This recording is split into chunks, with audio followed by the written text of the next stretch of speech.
Yeah, this qualifies as snow. Freezing precipitation. Freezing precip, yeah. Don't know if we'll be able to fly in this, but we'll see. A chilly wind and snowflakes are not the only thing swirling above Brawning Lake this day.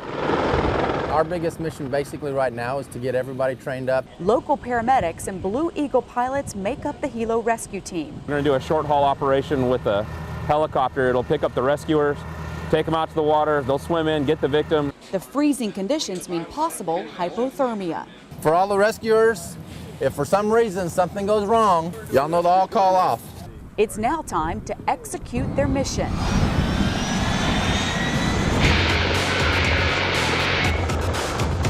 I hope the rope holds.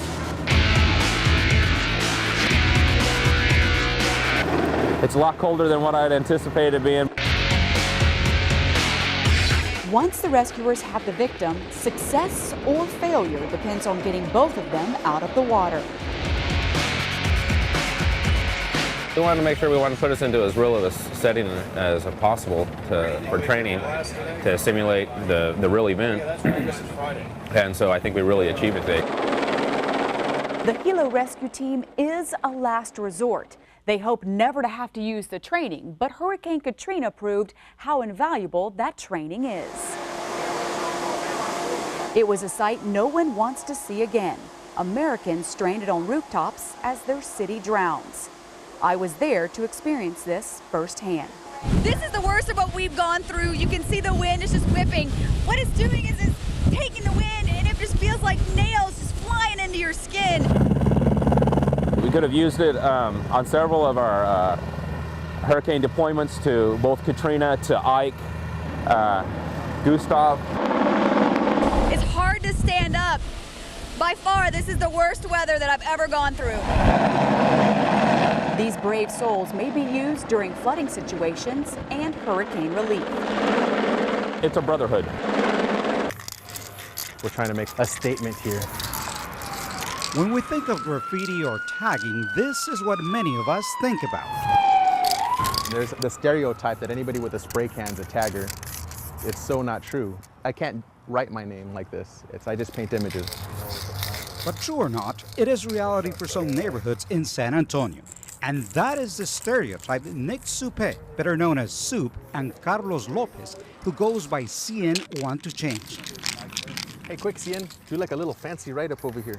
What's the kid thinking? They are two of the best graffiti artists in San Antonio, and it wasn't easy to get to them. But they agreed to our news camera because they want to change what hearts and minds think about graffiti. I feel like I painted with some people like I'd never hang out with if it wasn't for paint. Literally, one spray can at a time. There's a lot of kids that they want to be cool, they want to get up, and they go tagging, trying to leave their name all over the place. And what they forget sometimes is that it's a representation of themselves. And I don't know if tagging a dumpster is the best way to get themselves across. Cian, who came from Chicago, says he was lucky to get off the streets. As I grew up, starting off as, a tagger, the only thing that drove me to become a better artist was when I realized that I was in a whole different league. And this is what Cian and Soup are talking about, taking art born on the streets to a level that inspires others to follow. It doesn't always have to be a dark, dreary, ugly, weird world. And to be honest, it's more for me than anything. This is my medication. This is where I escape. There you go, CN. And this is my therapy. And what does it take to go from the streets to this graffiti artwork? To some, it may be a lifetime, but to others, they say, it's waiting for that one opportunity that may come along. So we're talking about kids, working with them, being role models. How do you take a kid who's out on the street, maybe tonight, doing that, and bringing him into this? Some kids, hate to say it, are lost. But some kids have a real talent and they just need somebody to show a little bit of interest. And to show they care, these graffiti artists are inviting kids to get off the street and meet with them through local get-to-know-the-artist workshops. You don't have to be a tagger to be cool. You could paint. That's what I do for a living, I paint.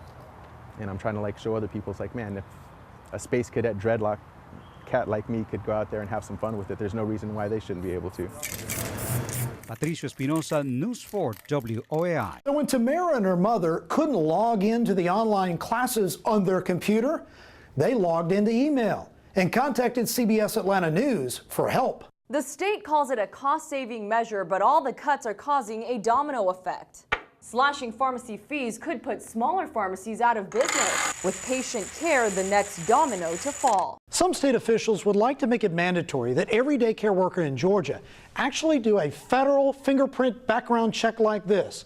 That would allow them to determine if this person has a criminal history, not only here in Georgia, but also nationwide. I brought my daughter Annalise shopping with me for the Salvation Army Angel Tree program. Woo! Coming up, I'll take you shopping with us. The governor said this announcement puts our recession in the rearview mirror and will help drive our economy in Metro Atlanta and provide a big boost to Roswell. Hi, my name is Ethan. I'm 4. And I know you haven't met me, but welcome to my house. Every morning, Ethan and his mom, Delinda Hijazi, have breakfast and watch San Antonio Living on News 4 WOAI. I like the news, the weather. A few weeks ago, he saw one of our stories about Food for SA, how people are collecting to help the food bank. Hey, we can do that. He said, well, I have a shopping cart, and we could ask people to put food in our shopping cart, and then we can give it to them. So all month, he's been out collecting food. Hi, my name is Ethan. Would you like to donate a can for the food bank? Yes, it's a great idea. I'll be right back. What do you need specifically, like? Any kind. Any kind? Okay. Yeah. I'm proud of him. Thank you. There you go. I like helping. He goes all over his neighborhood in Selma. How many streets at a time? That's right. House to house. We're gonna try that one over there. Over and over. Hi, my name is Ethan. Would you like to donate a can for the food bank? Until his little shopping cart is full. Thank you. Welcome. I'll tell Mommy I want to go home because I'm tired. Or until his feet hurt. What does Mommy tell you when we're done collecting cans? Say good job. But Ethan doesn't stop for long. I thought you said we were going now. Just enough for a little break. Let's go. Then he's back out collecting more cans. More Food for SA.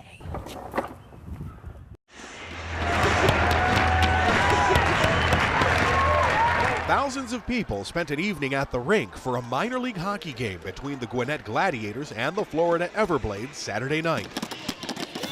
Among them, Daniel Rush, the sheriff's deputy who was instrumental in slowing down an assault on the Forsyth County Courthouse in June. Adam, there's getting ready to be action. Give me a call. We got shots fired in front of the courthouse. Any help? I just kind of look at that whole day as I was just happened to be there at the right time doing my job. Deputy Rush was on patrol when he saw Dennis Marks trying to drive an SUV into the courthouse. Marks swerved to hit him and began shooting. Rush was hit in the leg. It bought his fellow officers the time they needed to respond and end Marks' assault before it got out of hand. Since then, Rush has been heralded as a hero. Wow, big honor. Everybody at the courthouse that day was a hero though. Still, Rush is the one getting the recognition. The Gwinnett Gladiators honored him with their Hometown Hero Award at the game. It was also Military Appreciation Night. And now to honor America. There's a lot of people that went overseas, came back injured that could have been honored tonight. For the last 5 months, Rush has been slowly recovering and is now looking forward to getting back to work. I got a couple more years, but I'll probably stick it out a little bit longer if I can. As long as I'm healed up. Would you give it up for anything? Not unless I won the lottery. Some would say he already has. Thank you, sir. Appreciate it. Happy to do it.